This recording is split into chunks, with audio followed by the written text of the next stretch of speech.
It was July 1944. High above the gray quilt of Nazi Germany, where contrails etched thin white scars across the endless blue, the men of the U.S. 8th Air Force thought they had seen everything. They had watched Messerschmitts and Focke-Wulfs slash through bomber formations like wolves circling a wounded herd. They had endured flak bursts so thick it looked like they were flying through smoke. But on that summer day, something new ripped past their B-17s. Something too fast, too smooth, too otherworldly. It wasn't a rocket. It wasn't a propeller-driven plane. It was the future. And it was trying to kill them. By the summer of 1944, the tide of the Second World War had turned decisively against Adolf Hitler's Third Reich.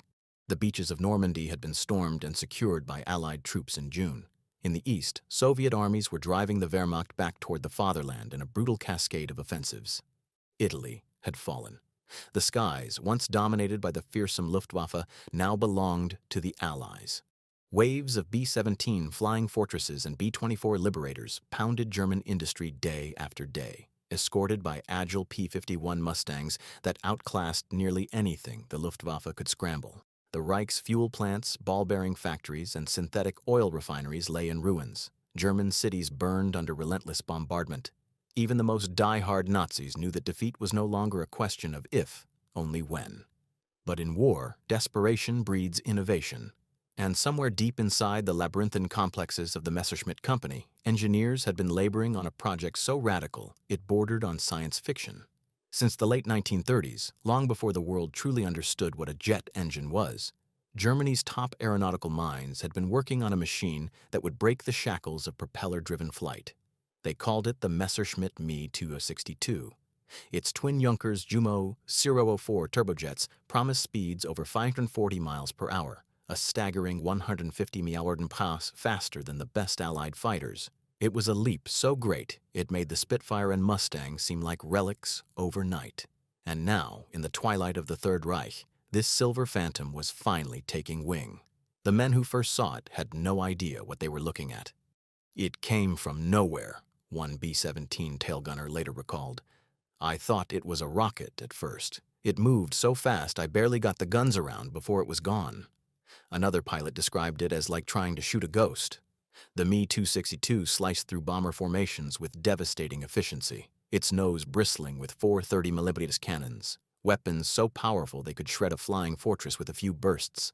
Then, as quickly as it appeared, the jet was gone, climbing and vanishing into the clouds before Allied gunners could even react. Among American crews, rumors spread like wildfire. Some called the new German machine the Silver Ghost. Others dubbed it the Lightning Bolt. No one knew what it was, but everyone agreed on one thing. It was faster than anything they'd ever seen. And it was deadly. At first, these encounters were isolated and confusing. Allied intelligence had received scattered reports of German jet development, but many commanders dismissed them as exaggerated or unreliable. Even when pieces of wreckage from downed prototypes were recovered, most analysts believed the Nazis were years away from deploying jets operationally. They were wrong. By mid-1944, Me-262 squadrons, though still small, were beginning to take the fight directly to the bomber streams that crisscrossed Germany's skies. The first Me-262 kills stunned Allied airmen. Entire B-17s were vaporized in seconds. Gunners who prided themselves on their marksmanship found themselves spraying empty sky. Even Mustang pilots, usually confident in their speed and agility, reported helpless frustration as the jets zipped past untouchable. "It was like trying to catch a bullet with a butterfly net," one P-51 pilot said after a near-fatal encounter. "They came in fast, hit hard, and were gone before you could blink." The Allies scrambled to respond. Air combat doctrine, honed through years of bitter fighting, was suddenly obsolete. New tactics had to be devised on the fly. Mustang squadrons began loitering near known Luftwaffe airfields, hoping to ambush Me-262s during their most vulnerable moments, takeoff and landing. Pilots learned to dive from altitude to build extra speed, attempting to match the jet's velocity in fleeting bursts. Bomber formations tightened, bristling with additional defensive gunners. Every possible edge was sought, every new idea tested. But the fundamental truth remained. In the air, the Me-262 reigned supreme.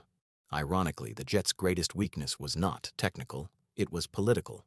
Adolf Hitler, obsessed with the idea of striking back at Allied cities, insisted that the Me-262 be developed primarily as a fighter bomber capable of carrying bombs against ground targets.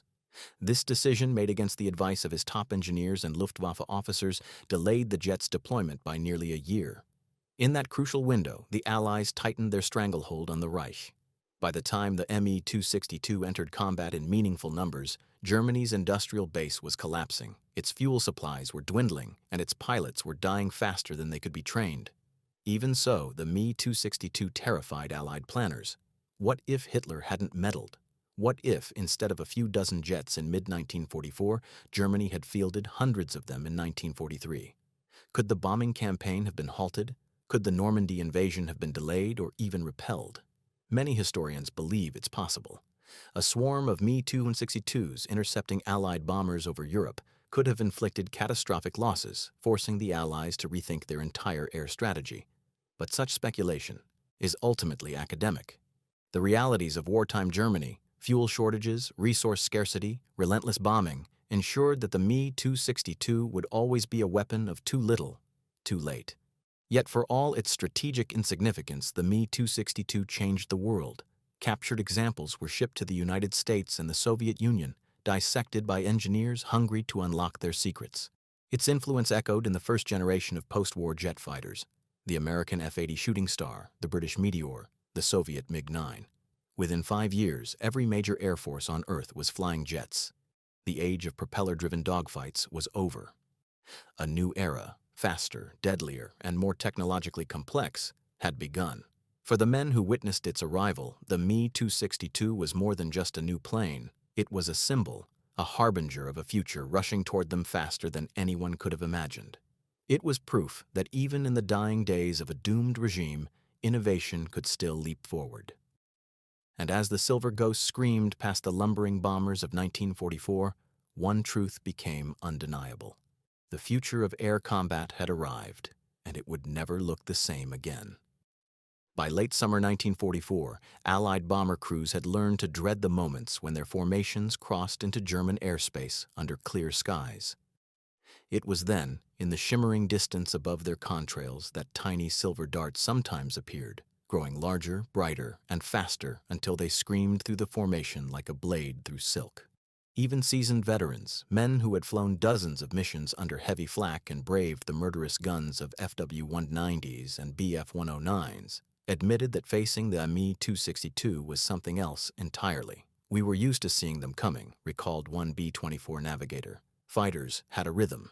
You could spot them, prepare for them, track their approach." This was different. One second the sky was empty. The next, something was tearing it apart.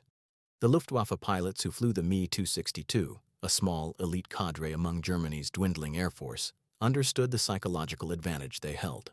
They called their aircraft the Schwalbe, the Swallow, for the way it sliced and darted through the air. And for a brief, brilliant moment, they were the hunters again. Many of these men had spent years flying piston-engine aircraft, fighting against growing odds as Allied numbers swelled and technology improved. In the Me-262, they found redemption, a weapon that once again tilted the balance, however slightly, back in their favor. "It was like being given wings," said Adolf Galland, one of the Luftwaffe's top aces, and a strong advocate for the jet program. "For the first time in years, we were faster than our enemy. We could choose when to fight and when to vanish." But mastery of such revolutionary technology was not simple. The Me-262 was fast, breathtakingly so, but it was also temperamental. Its Junkers Jumo 004 engines, marvels of engineering though they were, had short lifespans and were prone to failure. A single bird strike could destroy them. Rapid throttle changes could cause catastrophic flameouts. Maintenance crews, already stretched thin and lacking spare parts, struggled to keep the jets operational. Fuel was another problem. By 1944, Germany's petroleum supply was in crisis, and every gallon of jet fuel diverted to the 262 program meant less for tanks, trucks, and conventional fighters. As a result, many Me-262s sat idle for lack of fuel, their sleek forms hidden in camouflaged hangars while the war raged on above them. Still, the Luftwaffe tried to make every sortie count. Me-262 units adopted hit-and-run tactics, diving into bomber formations at high speed, unleashing devastating bursts of 30mm fire and then zooming away before escorts could intercept. The results were often spectacular. A single 262 could destroy multiple bombers in one pass if its aim was true. The psychological toll was immense. Crews who had once felt relatively secure behind thick armor and interlocking fields of machine gun fire now felt naked. "We might as well have been standing still," one B-17 pilot wrote in his mission diary. "Those things came and went before we even knew they were there."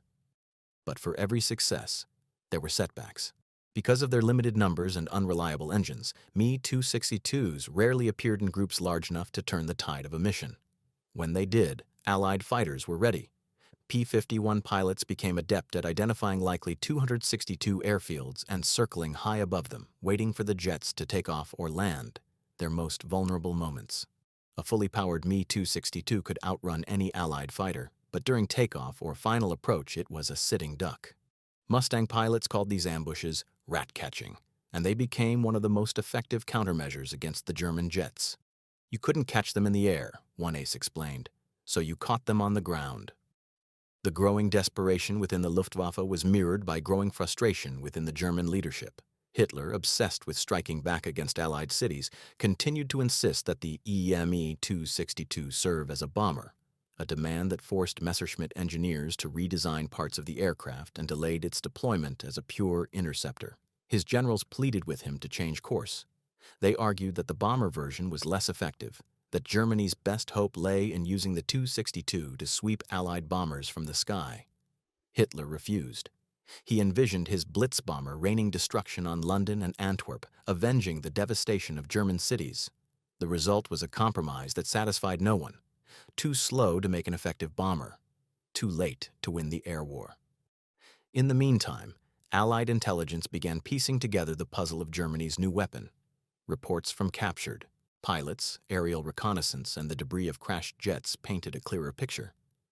Analysts marveled at the Me-262's speed and firepower, but also noted its vulnerabilities: fragile engines, long runways, extended maintenance times. The Allies realized that while the jet was formidable, it was not invincible. Strategic bombing missions began targeting jet production facilities, engine plants, and runways known to house Me-262 units. The goal was simple: choke the jet program before it could grow into a larger threat. And in many ways, it worked. Bombing raids repeatedly disrupted production lines, destroyed prototypes, and forced the Germans to scatter their jets across makeshift airfields, complicating logistics and further reducing their effectiveness. The pilots themselves faced another challenge: training. The Me-262's speed was exhilarating, but it also demanded a new set of flying skills. Pilots accustomed to piston-engine fighters had to relearn dogfighting fundamentals. At 540 mph, closing speeds were so high that split-second decisions determined life or death. Target acquisition became harder. Deflection shooting, already a demanding skill, required near superhuman precision. Many novice pilots rushed into service as Germany's manpower dwindled, struggled to adapt. Some never mastered the jet's quirks, others perished trying. As a result, the Me-262 often found itself flown by men whose skills did not match its capabilities, a tragic mismatch of cutting-edge technology and dwindling human resources. Despite all these obstacles, Allied planners could not ignore the what-if scenario that haunted every post-mission debriefing. What if Germany had solved the jet puzzle sooner? What if hundreds of Me-262s had been operational by 1943, sweeping bombers from the sky before they could cripple the Reich's industry? Some argued that the strategic bombing campaign might have been delayed by months, even years. Others believed the Normandy invasion could have been jeopardized without air supremacy. In war, timing is everything, and in the case of the Me-262, timing was the difference between a weapon that might have changed history and one that arrived just in time to be too late. Yet even as the Third Reich crumbled, the jet left an indelible mark. Allied engineers who examined captured Me-262s after the war were stunned by their sophistication. Its swept wings, advanced aerodynamics, and turbojet propulsion represented a quantum leap in aircraft design. Within a few years, these lessons bore fruit. The United States developed the Lockheed P-80 Shooting Star, Britain fielded the Gloucester Meteor, and the Soviet Union unveiled the MiG-9.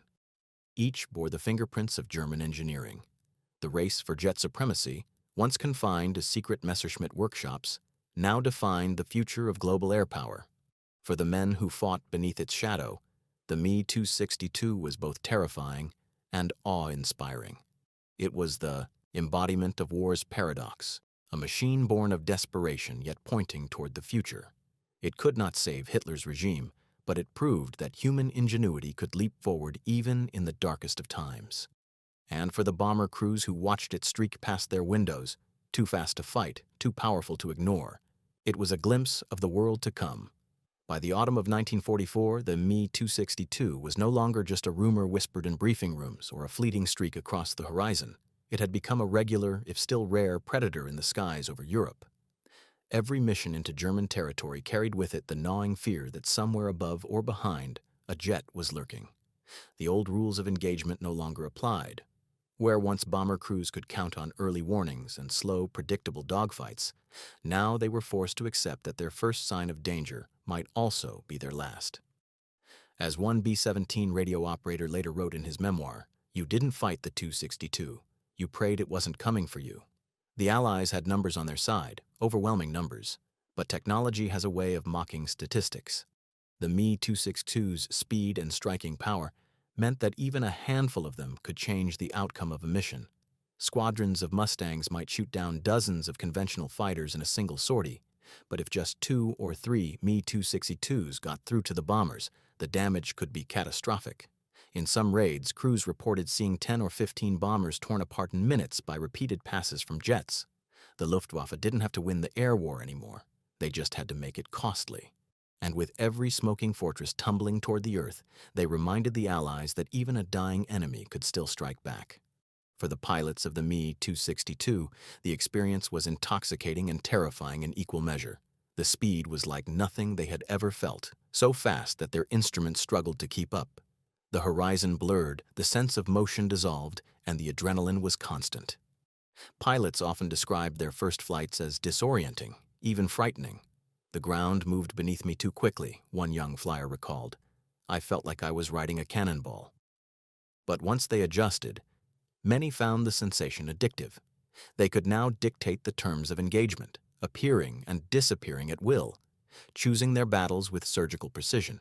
It was a feeling of power they had not known since the early days of the war. Yet with that power came responsibility and frustration. Many pilots resented Hitler's insistence that their revolutionary fighter be burdened with bombs. The extra weight and drag reduced its performance and, worse, forced pilots to fly predictable flight paths that made them vulnerable to interception. Adolf Galland and other senior officers repeatedly clashed with Hermann Göring and the Führer over this issue. Galland, who commanded the elite JV-44 jet unit, famously told Hitler that the Me 262 could have been a war-winning weapon if used properly. Hitler dismissed the criticism. His obsession with vengeance strikes against Allied cities overrode all tactical logic. This political interference didn't just delay the Me 262's deployment, it crippled its potential. By the time dedicated interceptor versions were fielded in significant numbers, Germany's strategic position had deteriorated beyond repair. Fuel shortages meant jets often sat idle for days or weeks. Replacement parts were scarce. Allied bombing campaigns regularly targeted assembly plants, forcing the Luftwaffe to disperse production across smaller, less efficient facilities. Even when new jets rolled off the lines, they often went to undertrained pilots with only a handful of flight hours. The Luftwaffe's once elite fighter corps, decimated by years of attrition, was now filled with teenagers barely out of flight school. The disparity between machine and man grew increasingly stark. The Me 262 was a marvel of engineering, sleek, lethal, and decades ahead of its time. But it demanded pilots with razor-sharp reflexes and deep experience. A split-second error at 540 mph could be fatal. Some rookie pilots panicked at the speed and lost control. Others misjudged landings, overshooting runways, or damaging engines on touchdown. Every loss was a blow Germany could ill afford. The jet was too complex, too expensive, and too scarce to waste. But the Luftwaffe was running out of options. Meanwhile, Allied tactics continued to evolve. The P-51 Mustang, though slower, was nimble, rugged, and flown by pilots with hundreds of combat hours. By late 1944, escort missions were being planned with Me 262 encounters in mind. Mustang squadrons would break off from bomber formations to hunt jets near their bases. Strafing attacks on runways became common. Some pilots even experimented with new dogfighting techniques, tight turns, steep climbs, and high-G maneuvers designed to lure jets into overshooting their targets. The goal was not to outrun the Me-262, that was impossible, but to outthink it. "We had to fight smarter, not faster," one American ace explained. "You couldn't chase them. You had to make them come to you." The result was a strange kind of stalemate. The Me-262 was untouchable in the air, but vulnerable on the ground. It could deliver devastating blows, but it couldn't sustain them. It terrified bomber crews, but it couldn't stop the relentless tide of Allied missions. The Reich had produced a technological masterpiece, but one hobbled by shortages, delays, and strategic mismanagement. For all its brilliance, the Me-262 was like a saber in the hands of a dying man, deadly in a duel, but useless against an oncoming army. As the winter of 1944-45 set in, the jet's appearances became more frequent, but no less desperate. Entire bomber groups were sometimes turned back or scattered by a handful of Me-262s. Luftwaffe propaganda trumpeted these victories as proof that Germany still possessed wonder weapons capable of turning the tide. Newspapers hailed the Sturmvogel, the Stormbird, as a miracle machine that would drive the Allies from German skies. But within the Luftwaffe's high command, few still believed such rhetoric. They knew the truth. There were simply too few jets, too little fuel, and too little time. And yet, even in defeat, the Me-262 left an indelible psychological mark. It shattered the illusion that the Allies had achieved complete technological dominance. It forced a fundamental rethinking of air warfare, tactics, and future development. The Americans rushed to accelerate their own jet programs. The British intensified work on the Gloucester Meteor. The Soviets, always eager to close technological gaps, scoured the wreckage of crashed 262s for clues. Everyone understood what the jet represented, the dawn of a new era. Perhaps the most telling indicator of the Me-262's impact was the behavior of the Allies themselves. Long before Germany's surrender, teams of engineers and intelligence officers were already planning how to seize as many jets as possible. Special units were tasked with capturing intact aircraft and transporting them back for study. Pilots and ground crews were interrogated about engine design, metallurgy, and flight performance. Every scrap of information was considered valuable. The war might have been won with Mustangs and flying fortresses, but the wars of the future, those would be fought with machines like the Me-262. For the men who built it, the jet was both a triumph and a tragedy. Messerschmitt's engineers had created something extraordinary, a weapon that defied the limits of its time.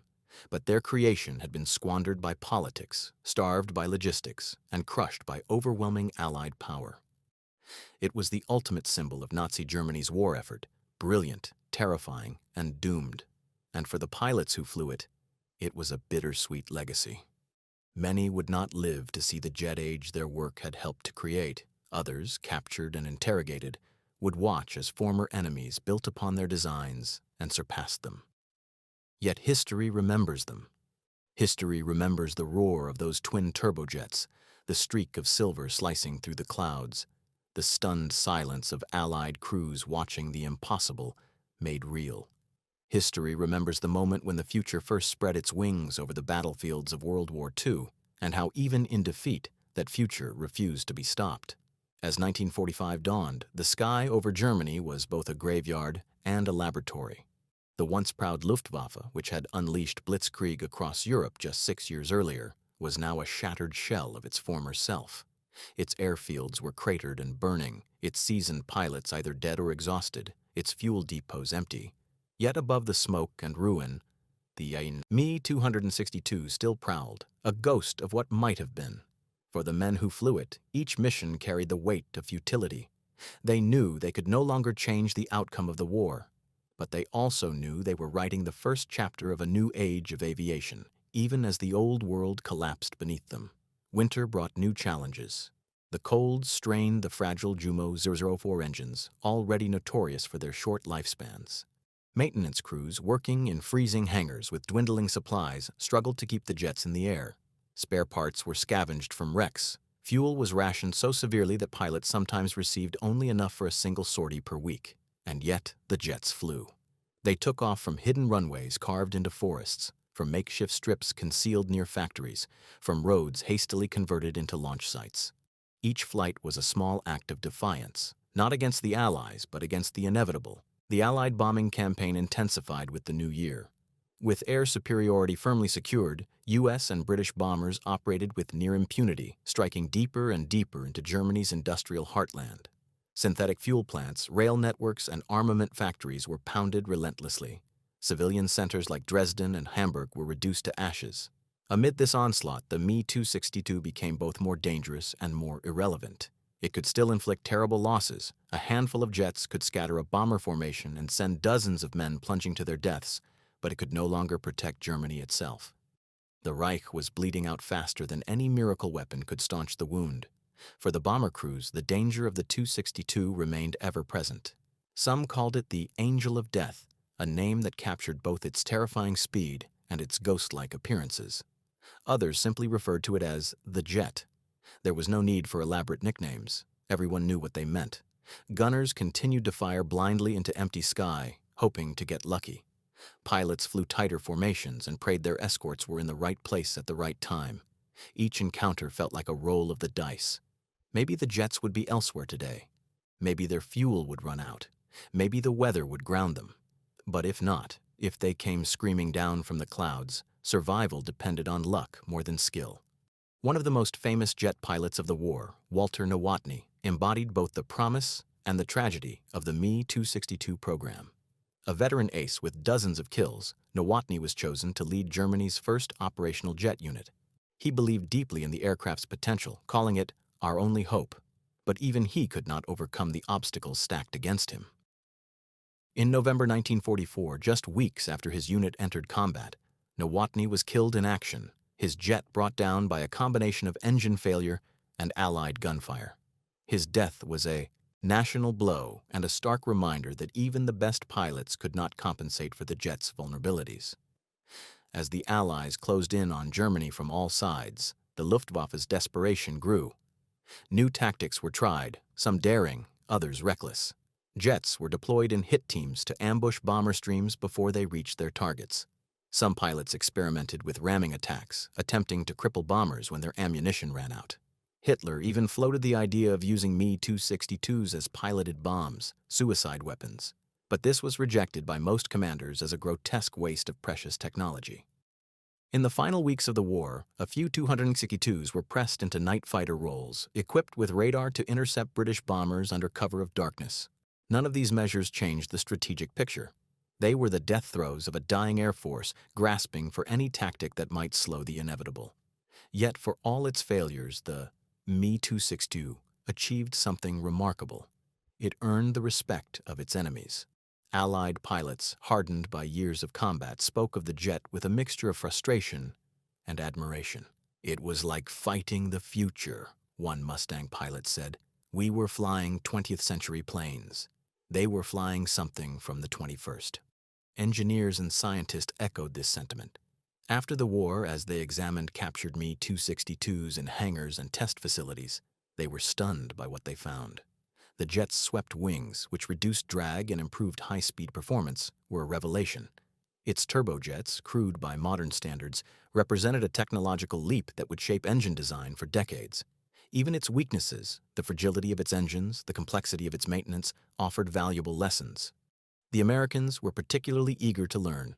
Operation Lusty, a secret program to capture and study German aviation technology, targeted Me-262 production sites and airfields as top priorities. Dozens of jets were seized intact and shipped back to the United States, where they were meticulously analyzed. Test pilots at Wright Field in Ohio flew captured Me-262s to their limits, measuring performance and identifying design innovations. The results directly influenced the development of the F-80 Shooting Star, America's first operational jet fighter. British engineers did the same with the Gloucester Meteor, refining their own designs with lessons learned from the German jet. In the Soviet Union, captured Me-262s and Jumo engines helped accelerate development of the MiG series, which would soon dominate Cold War skies. In this way, the Me-262 achieved a victory its creators could never have imagined. It failed to save the Third Reich, but it reshaped the world that followed. The jet age it ushered in transformed warfare, commerce, and society. Within a decade, jetliners were shrinking continents. Within two, jet-powered bombers were carrying nuclear weapons across oceans. Fighter aircraft would never again be powered by propellers. The Me-262 had not merely entered history, it had rewritten it. For many veterans, this was a strange realization. The machine that had once terrified them, that had torn through their formations and sent their friends plummeting to earth, was now the ancestor of the very jets they flew in peacetime. Some even admitted to a grudging respect for the men who had built and flown it. They were fighting for a lost cause, one American pilot said, but they were damn good engineers. Others saw the Me-262 as a cautionary tale, a reminder that technology alone cannot win wars. Without the industrial base, the strategic planning, and the manpower to support it, even the most advanced weapon is just a piece of metal. In the end, that was the Me-262's story. A masterpiece born too late, deployed too poorly, and asked to do too much. It was a glimpse of what might have been, a terrifying, exhilarating, world-changing what if. And for the men who watched it streak past their bombers in the summer of 1944, it was a sign that the future had arrived, not on their terms, not on their timeline, but unstoppable nonetheless. The jet was the harbinger of a new age, and though it fought on the losing side, its legacy would outlive the war that created it. In the spring of 1945, the skies over Germany were a paradox, both a testament to human ingenuity and a graveyard of ambition. The Me-262, that sleek arrow of the future, was by then a familiar sight, yet it remained a rarity. A handful of jets continued to take off from scattered, bomb-scarred runways, launching desperate sorties against overwhelming odds. Their pilots no longer spoke of victory. They spoke of duty, of pride, of buying time. Some clung to a fading hope that new wonder weapons might turn the tide. Others knew that the war was all but over. But for many, simply flying the Me-262, even for a few brief moments, was enough. It was a chance to touch history before it passed them by. By April, Germany's cities were rubble. Berlin was encircled. Allied troops had crossed the Rhine and were racing toward the Elbe. The Red Army was sweeping in from the east, a tidal wave of tanks and infantry crushing everything in its path. In the skies, the Luftwaffe had ceased to exist as a coherent fighting force. Most of its aircraft had been destroyed, abandoned, or grounded by fuel shortages. The few Me-262 units that remained were isolated pockets of resistance, launching sorties from makeshift fields hidden in forests and fields. They struck when they could, sometimes ambushing bomber streams, sometimes strafing advancing Allied columns, but they could no longer influence the outcome of the war. Yet the psychological impact of their presence lingered. Every time a Me-262 appeared, it forced the Allies to adapt. P-51 squadrons were assigned to patrol suspected jet bases even when none were active. Bombers adjusted their routes and altitudes to reduce the risk of interception. Entire missions were delayed or rerouted because of the mere possibility of encountering jets. We respected them, even when we knew they couldn't change the war, one American bomber commander later admitted. They were like ghosts. They haunted our plans. For the German pilots, those final weeks were surreal. They flew over a country in ruins, towns reduced to rubble, roads clogged with refugees, columns of smoke rising from every horizon. They often had no radio contact, no radar coverage, no ground support. Fuel was so scarce that sorties were sometimes limited to 10 or 15 minutes. Takeoffs were rushed, landings risky. Maintenance crews worked under constant threat of strafing attacks. And yet, they flew. They flew because they were ordered to, because they believed it mattered, because to do anything less felt like surrender. "We knew it was over," recalled one pilot of JV-44, the elite jet unit commanded by Galland. "But we wanted history to know we didn't give up." One of the most striking images from those final weeks was the sight of Me-262s taxiing alongside horse-drawn carts and columns of retreating civilians. It was a scene that captured the contradictions of Nazi Germany in 1945, a nation that could build a jet fighter decades ahead of its time, yet lacked the fuel to fly it or the means to feed its people. The contrast between the jet's futuristic technology and the medieval collapse around it could not have been starker. It was as if 2 centuries were colliding in the same place. The Allies, meanwhile, were determined to capture as many Me-262s as possible before the war ended.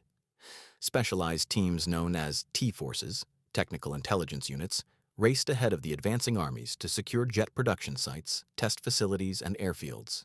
In some cases, they even negotiated with German personnel to surrender their aircraft intact rather than destroy them. One of the most dramatic incidents occurred at Lechfeld, a major Me-262 base, where Allied troops arrived just hours before demolition charges were set to go off. They captured dozens of intact jets, along with engineers and technicians who would later play pivotal roles in post-war aviation research. As Germany surrendered in May 1945, the Me-262's brief but intense combat career came to an end. Fewer than 300 had been operational at any one time. In total, around 1,400 were built, an impressive number on paper, but a fraction of what was needed to make a strategic difference. They had destroyed hundreds of Allied aircraft and disrupted countless missions, but they had not altered the war's trajectory. And yet, their legacy was undeniable. Every major power that examined the Me-262 came away convinced that the jet age had arrived and that future wars would be fought in the thin, supersonic realm it had pioneered. In the years immediately after the war, the influence of the Me-262 was everywhere. The United States poured resources into jet development, producing the F-86 Sabre, a direct descendant of lessons learned from German design, which would go on to dominate the skies over Korea. The British Meteor evolved into a family of advanced jet fighters that helped define NATO's early air power. The Soviets, using insights gleaned from captured jets and German engineers brought east under Operation Oso Aviakum, developed the MiG-15, a formidable aircraft that would challenge Western forces for decades. Even civilian aviation felt the jet's impact. The same principles that allowed the Me-262 to break speed records would eventually power the jetliners that revolutionized global travel. The legacy was not purely technical. The Me-262 also changed how militaries thought about air warfare. Speed and altitude became paramount. Range, once the most critical factor, was now balanced with thrust and climb rate. Pilots trained not just in dogfighting, but in high-speed interception, missile evasion, and supersonic tactics. Air forces shifted their doctrines, focusing on speed, radar, and electronic warfare as much as maneuverability. The age of the slow, elegant dogfight, the kind that defined the Battle of Britain, was over. The future of air combat would be brutal, fast, and fought at the edge of physics. And yet, for all its glory, the Me-262 remained a deeply human story, one of ambition, arrogance, and unintended consequences. It was a testament to what human beings could achieve under immense pressure. It was also a cautionary tale about how even the most advanced technology cannot compensate for flawed strategy, poor leadership, and catastrophic ideology. Hitler's insistence on using the jet as a bomber, the Luftwaffe's failure to prioritize pilot training, the Reich's collapsing logistics, all of these factors conspired to neutralize a weapon that might otherwise have changed the course of the war. Perhaps the most poignant lesson of all is this. The Me-262 showed that the future does not wait for victory. It arrives when it is ready, even if it arrives too late to matter. The jet did not save Nazi Germany, but it changed the world that came after. It proved that human imagination could outpace circumstance, that even in defeat, a nation's innovations could shape the destiny of its former enemies.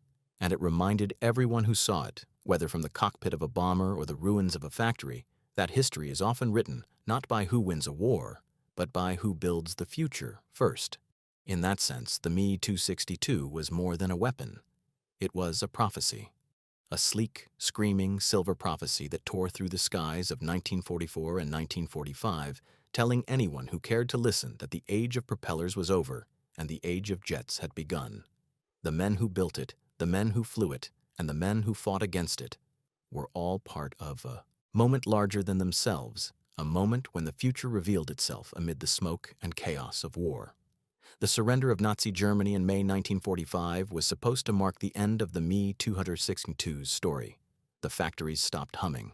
The Luftwaffe ceased to exist. The jets that had once terrorized bomber crews sat silent on ruined airfields, their engines cold, their sleek fuselages gathering dust beneath the new banners of occupation.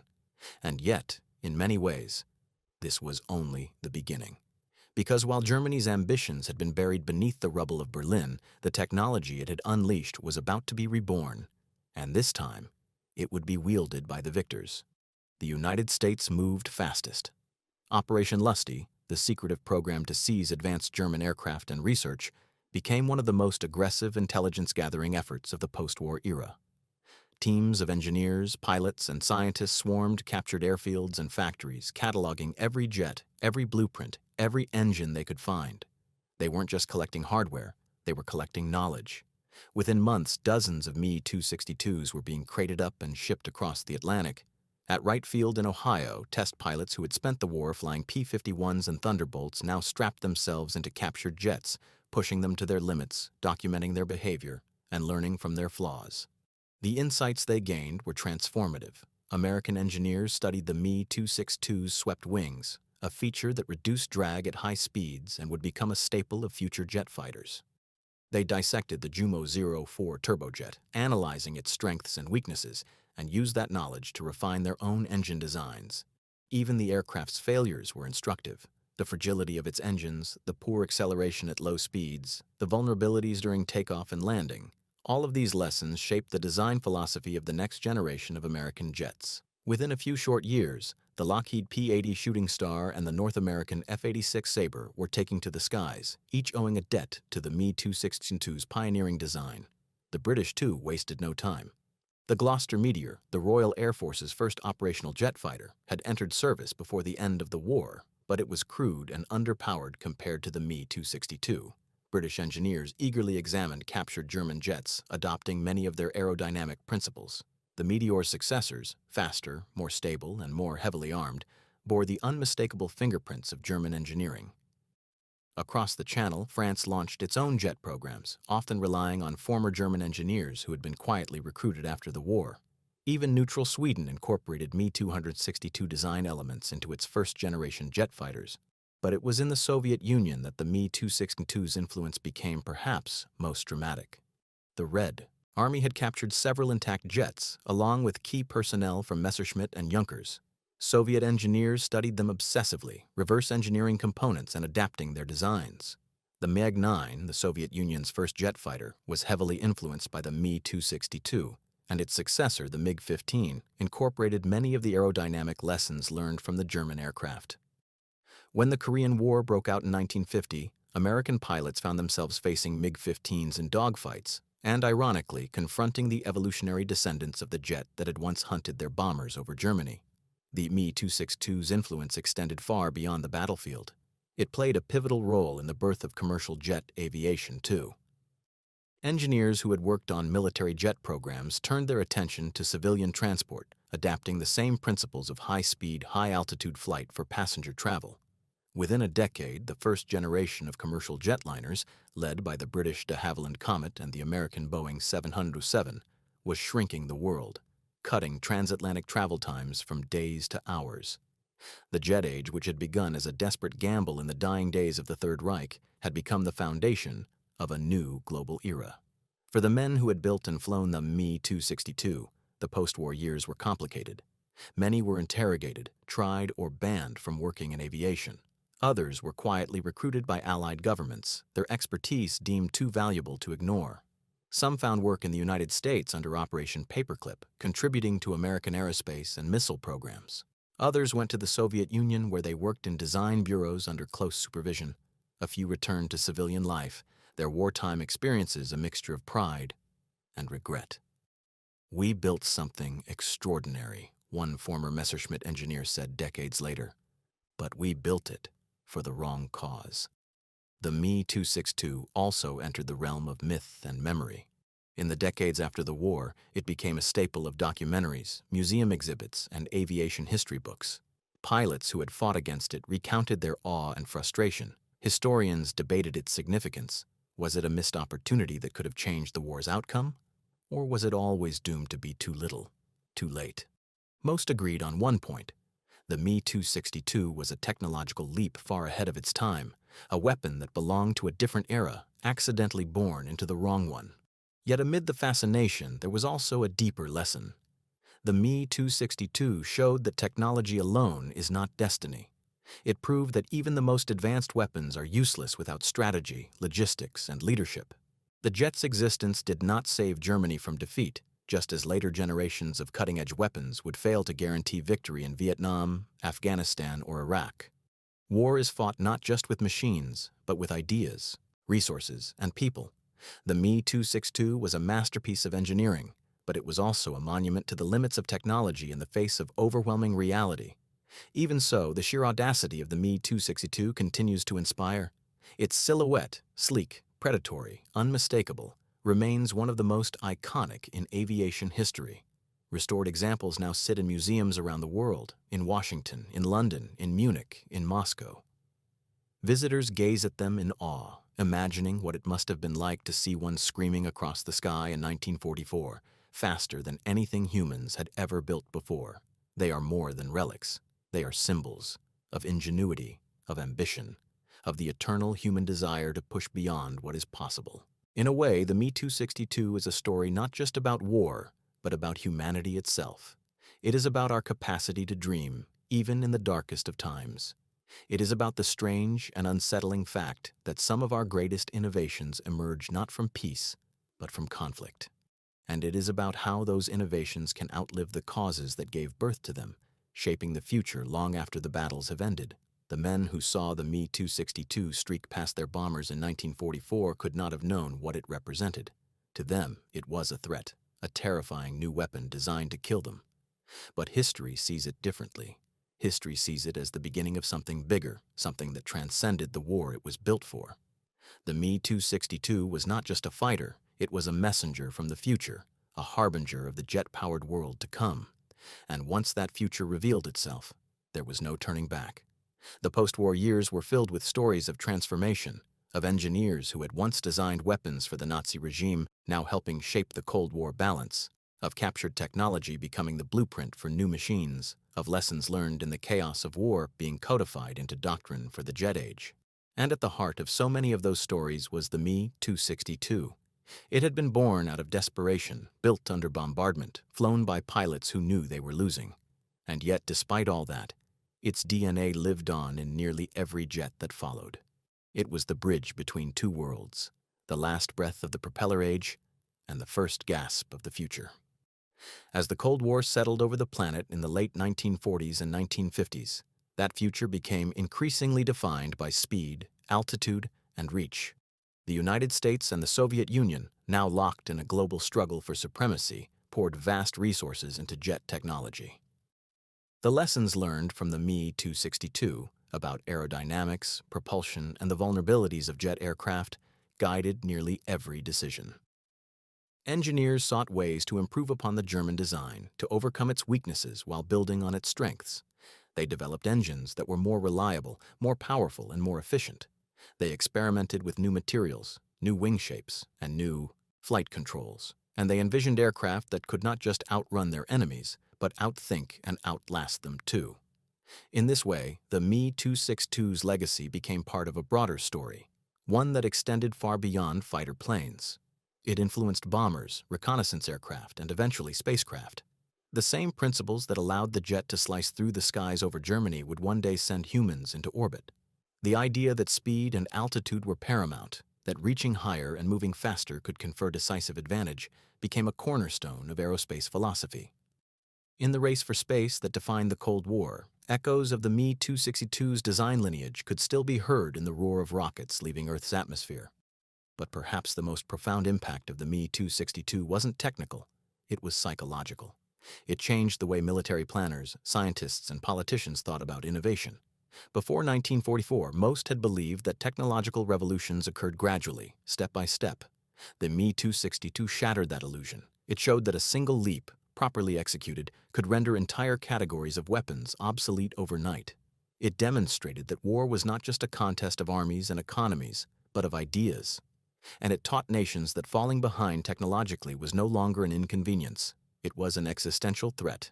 This lesson reverberated through the corridors of power in Washington, Moscow, and London. It fueled the nuclear arms race, the space race, and the relentless pursuit of ever more advanced aircraft. It drove nations to invest in research and development on an unprecedented scale, fearing that the next Me-262 moment might come from their enemies. It also led to a new kind of warfare, one fought not just on battlefields, but in laboratories and universities. Engineers, scientists, and mathematicians became as important to national security as generals and admirals. The line between science and strategy blurred, and the military-industrial complex, a term that would later become infamous, was born.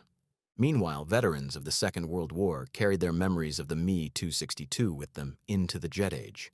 Many of them became instructors, teaching a new generation of pilots how to fly faster, think quicker, and react to threats that moved at unimaginable speeds. They told stories of the first time they'd seen a jet, of the confusion and fear it had caused, of the lessons learned in those fleeting, high-speed encounters. These stories became part of aviation lore, cautionary tales about complacency, about underestimating the enemy, about the perils of technological arrogance, and they shaped the mindset of those who would later face new adversaries in Korea, Vietnam, and beyond. The Me-262 also captured the public imagination in a way few weapons ever have. It became a symbol not just of German engineering, but of the terrifying potential of science in wartime. Newspapers and magazines in the post-war years often featured photographs of the jet, describing it as a weapon from tomorrow or Hitler's secret superplane.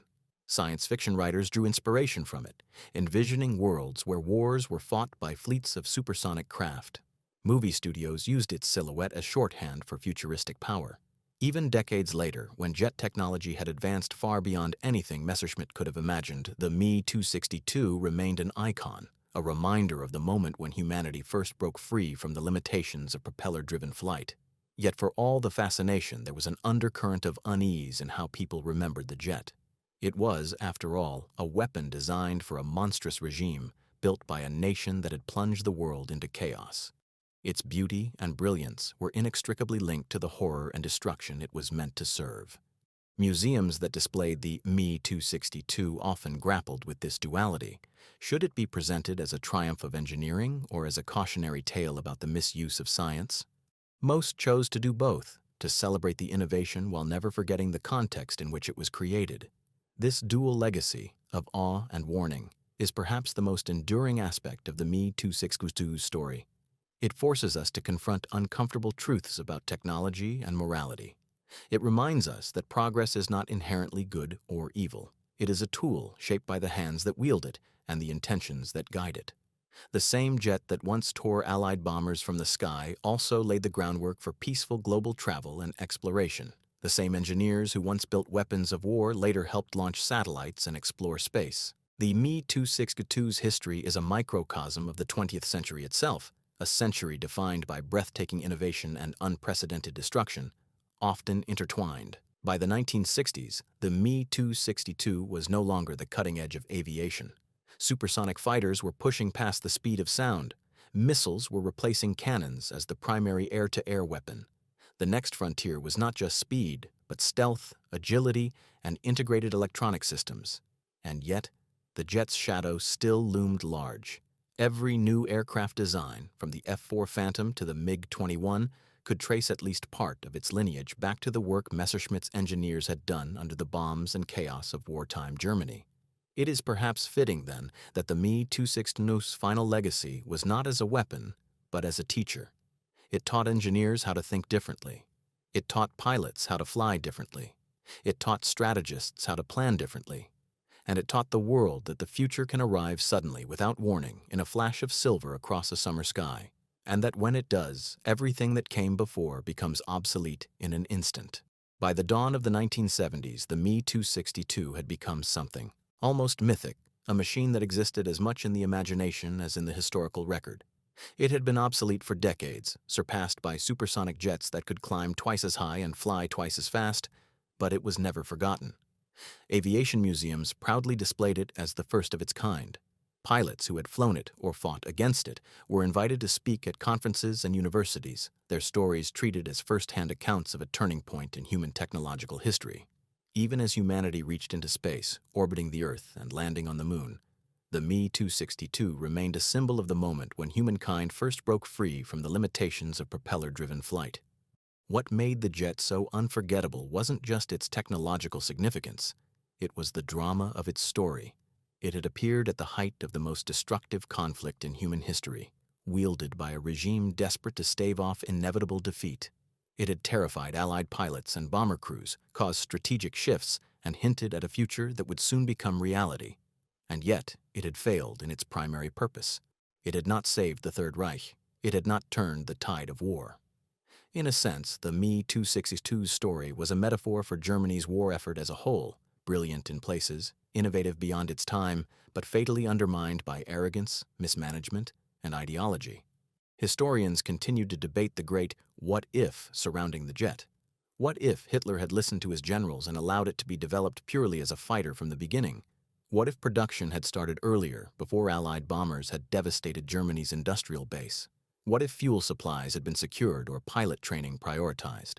Some argued that a fully realized Me-262 fleet, perhaps 1,000 jets deployed by 1943, could have fundamentally altered the course of the air war, forcing the Allies to delay their bombing campaigns or reconsider the timing of the D-Day invasion.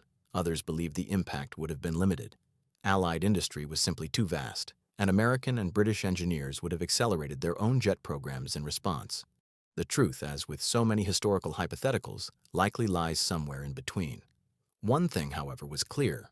The Me-262 had forced the Allies to think differently. Even in defeat, it had reshaped their understanding of air power. The strategic doctrines that emerged in the post-war years, doctrines that emphasized speed, altitude, and technological superiority, were shaped in part by the lessons learned fighting against the jet. The idea that a technological breakthrough could render existing tactics obsolete overnight became a central tenet of military planning. It was a lesson that would echo through the Cold War, influencing decisions from the development of the U-2 spy plane to the construction of stealth bombers and satellite reconnaissance networks. The Me-262 story also resonated beyond the realm of warfare. It became a case study in innovation, both its possibilities and its pitfalls. Business leaders, scientists, and policymakers all drew lessons from its history. They saw how revolutionary technology could change the game, but also how poor leadership, flawed strategy, and logistical challenges could squander even the most advanced inventions. The jet became a metaphor for everything from corporate disruption to national industrial policy. It was cited in books and lectures not just as a weapon, but as a warning. Brilliance is not enough. Timing, execution, and context matter just as much. In popular culture, the jet took on a life of its own. It appeared in films and television shows, often portrayed as a near supernatural threat, a machine so advanced that it seemed to defy the laws of physics. Model kits of the Me-262 became bestsellers among aviation enthusiasts. Video games and novels reimagined its story, placing it in alternate histories where Nazi Germany developed jet technology sooner and changed the outcome of the war. Some works even imagined post-war conflicts fought with fleets of advanced 262 variants, pitting them against early Cold War aircraft in hypothetical battles that never happened. These fictionalized accounts spoke to the enduring fascination the jet inspired, a fascination rooted not only in its technical achievements but in the tantalizing possibilities it represented. Meanwhile, in hangars and workshops around the world, a new generation of engineers and historians began an ambitious project: building the Me-262 again. Using original blueprints, surviving parts, and modern materials, several companies and museums embarked on painstaking efforts to recreate flying examples of the jet. These were not simple restorations. Most wartime Me-262s were too damaged or too rare to ever fly again. Instead, they were faithful reproductions built to exacting standards, but often equipped with modern engines for safety and reliability. The first of these replicas took to the skies in the 1990s, thrilling crowds at air shows as they screamed overhead, their distinctive shape and sound transporting audiences back to 1944. For many spectators, seeing a Me-262 in flight was more than just a demonstration of engineering. It was like watching history come alive. These flying tributes served another purpose as well. They reminded people that the jet's story was not just about machines, but about people. The men who designed it did so under extraordinary pressure, often working in secret and at great personal risk.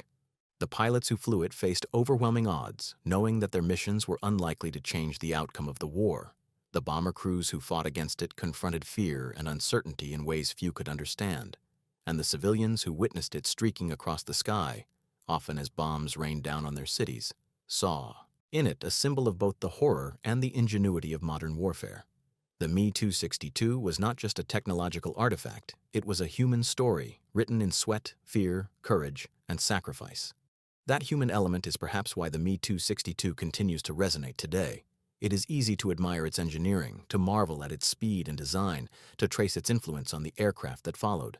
But beneath the rivets and turbojets lies something deeper, a reminder of the choices that define history, the choice to pursue innovation even in the face of defeat, the choice to use science for destruction rather than creation.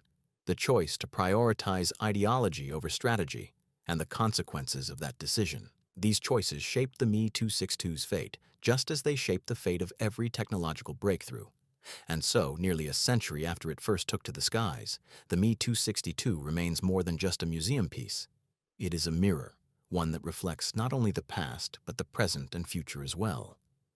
It forces us to ask difficult questions about the role of technology in society, about the balance between innovation and responsibility, about the ways in which our creations can outlive us and shape worlds we cannot imagine.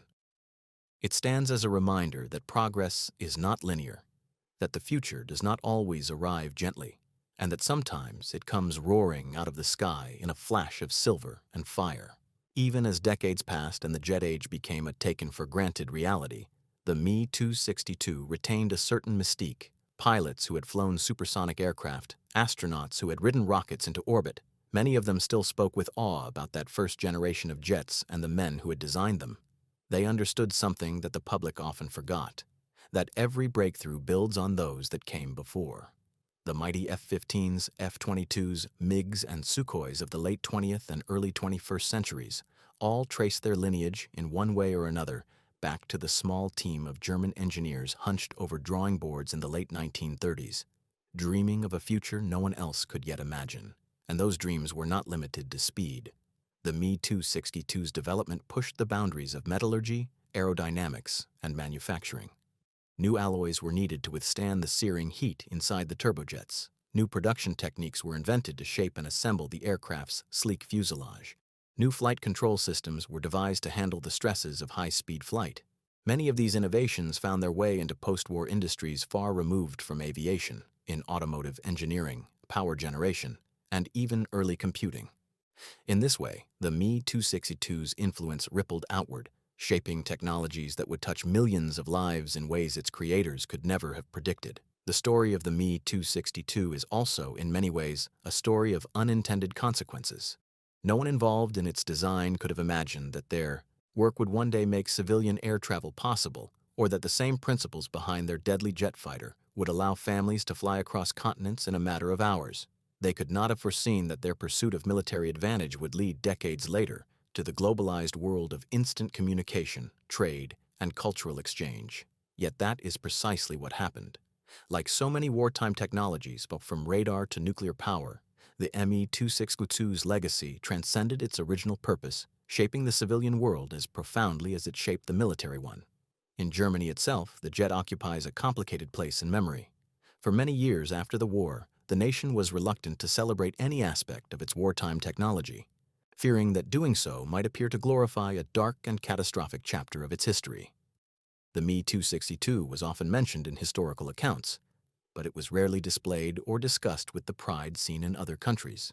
Over time, however, attitudes shifted. Historians began to approach the aircraft not as a symbol of Nazi power, but as an engineering milestone. Museums in Munich, Berlin, and Speyer now showcase the Me-262 as part of a broader story, one that acknowledges its role in the war, but also recognizes its significance in the evolution of flight. German scholars have written extensively about the jet's development, situating it within the larger narrative of science, technology, and society under the Third Reich. This nuanced approach reflects a broader truth. The Me-262 cannot be understood in isolation. It was not just a machine, it was the product of a system, a culture, and a historical moment.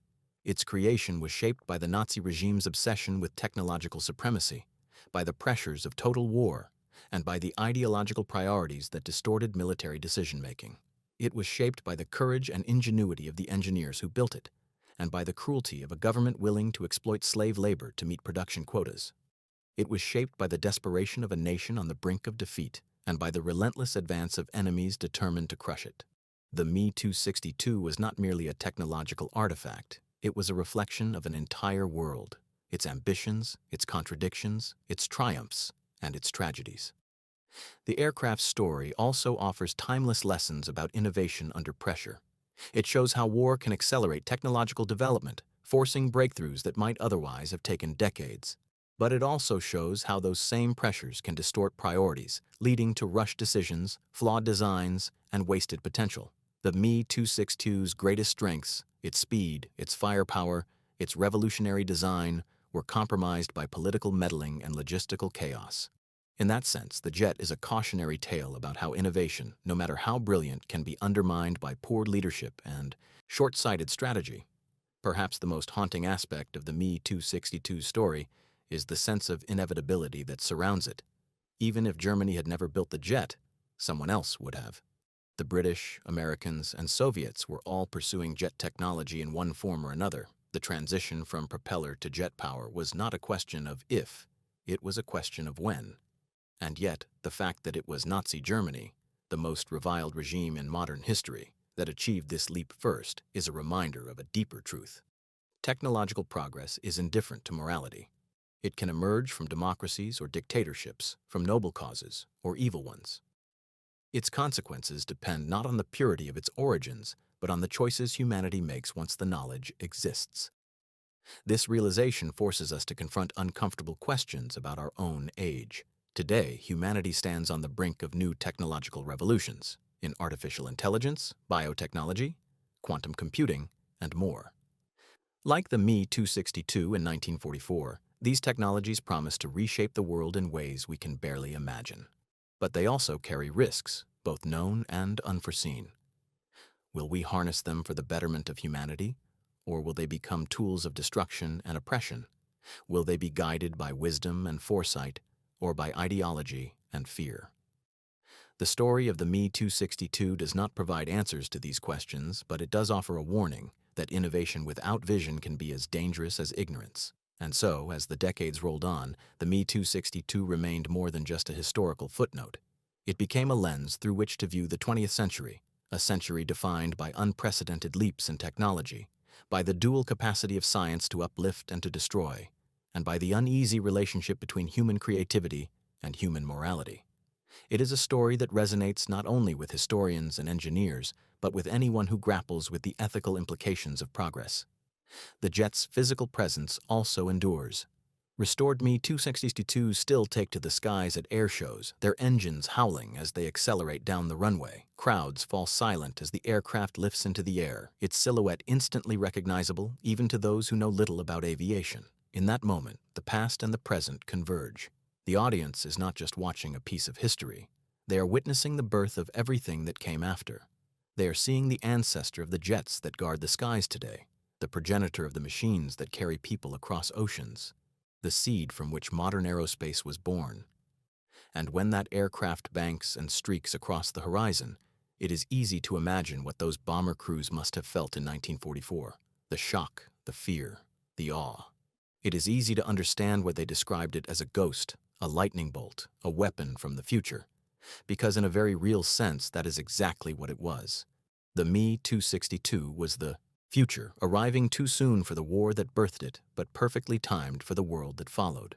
By the 1980s and 1990s, as aviation entered yet another phase of rapid evolution with stealth technology, fly-by-wire systems, and supersonic passenger travel, the Me 262 remained a constant point of reference in aerospace history. Engineers, historians, and pilots alike spoke of it not just as a breakthrough, but as a benchmark, a point where the past and future collided, producing something that fundamentally changed human capability. And while many aircraft have since surpassed its performance in every measurable way, few have matched its impact on the trajectory of aviation.